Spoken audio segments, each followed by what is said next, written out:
Assalamualaikum warahmatullahi wabarakatuh. Alhamdulillah, hari ini kita belajar lagi ya nak. Tetap semangat ya, jaga kesehatan di rumah.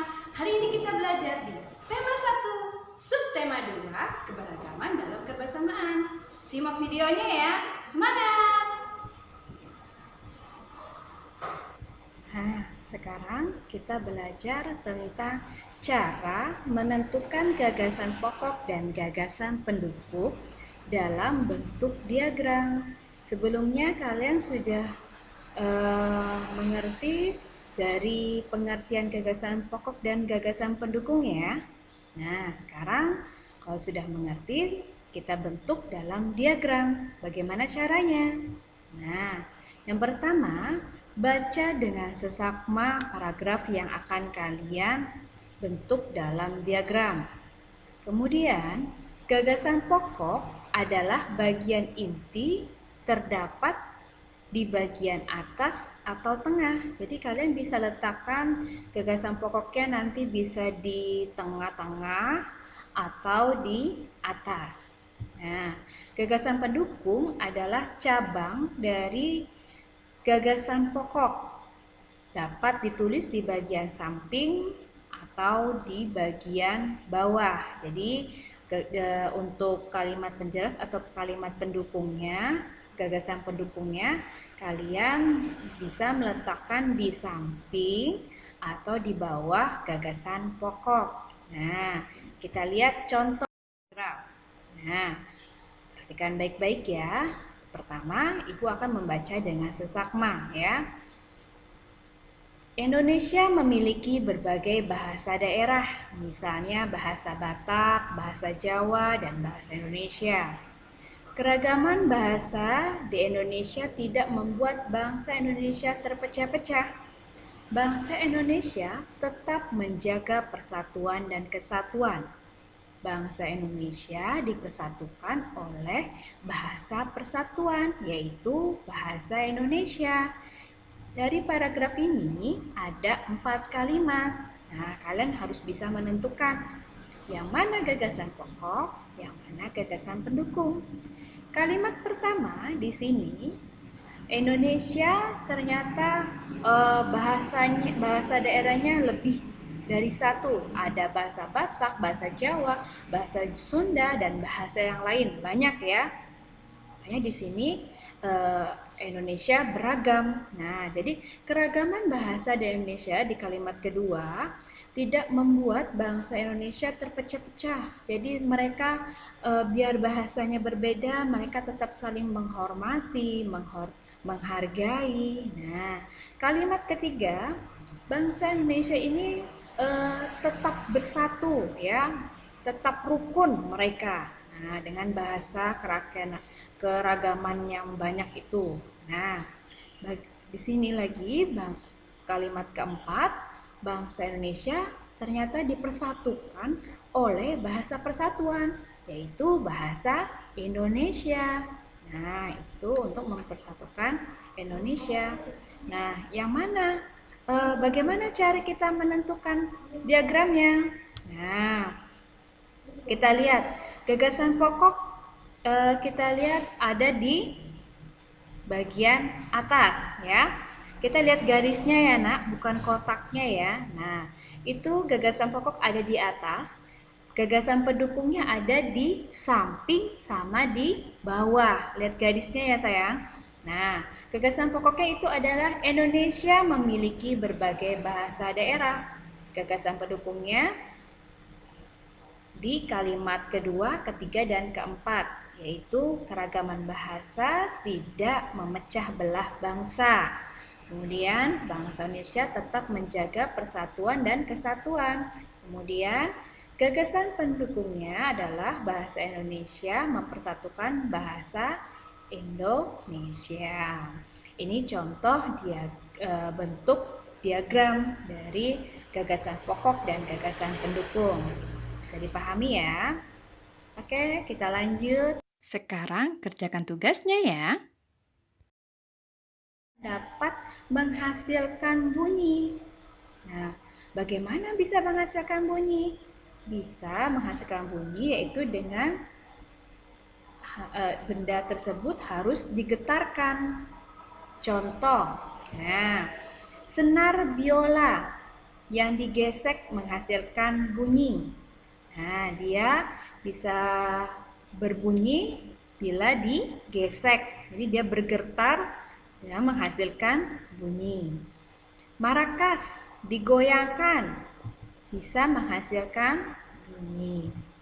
Kemudian ada gendang, saat dipukul akan bergetar di dalamnya itu dan menghasilkan bunyi, keluar bunyi.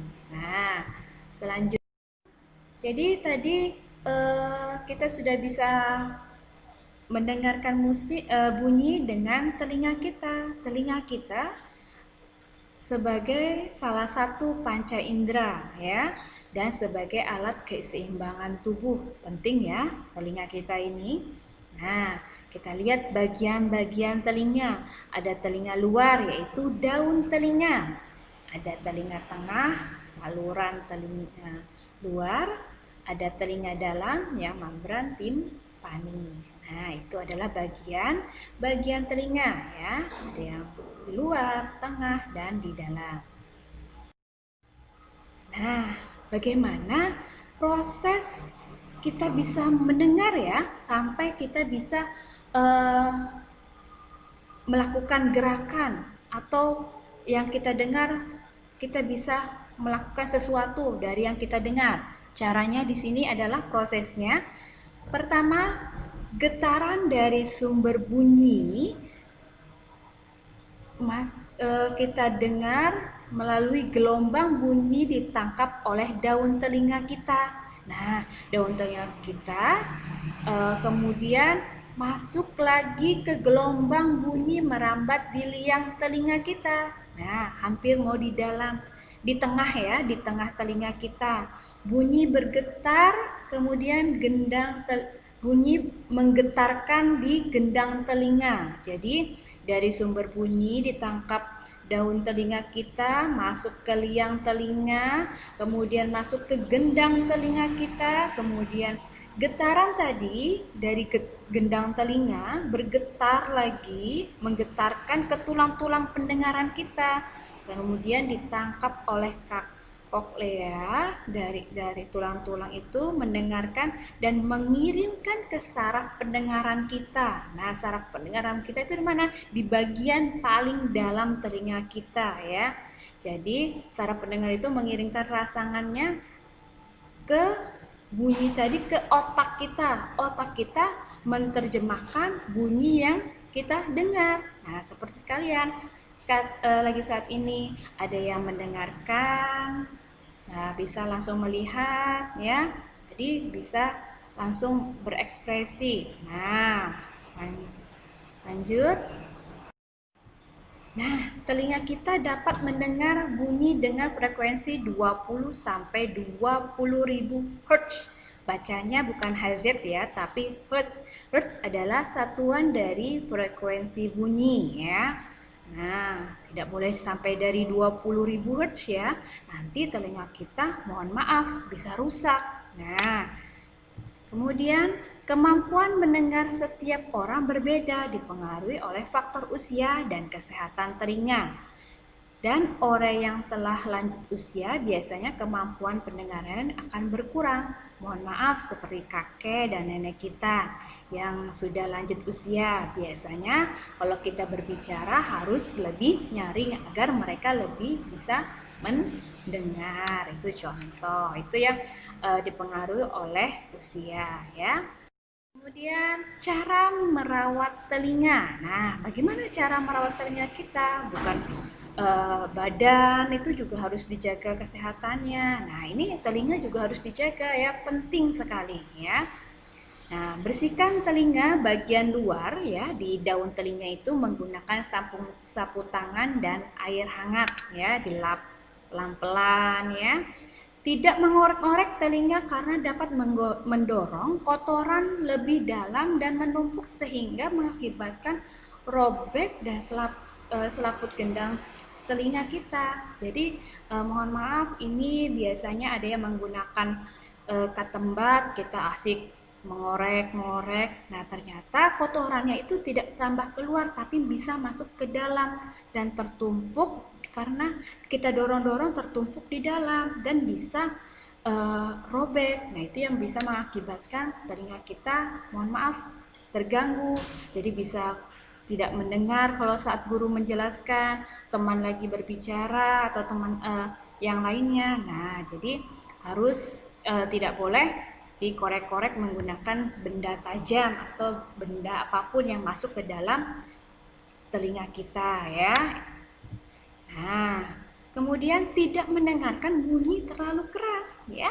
Jadi suara kalian lagi mohon maaf lagi saat ini lagi menggunakan headset atau headphone itu dengan volume yang sedang aja ya, tidak boleh terlalu nyaring.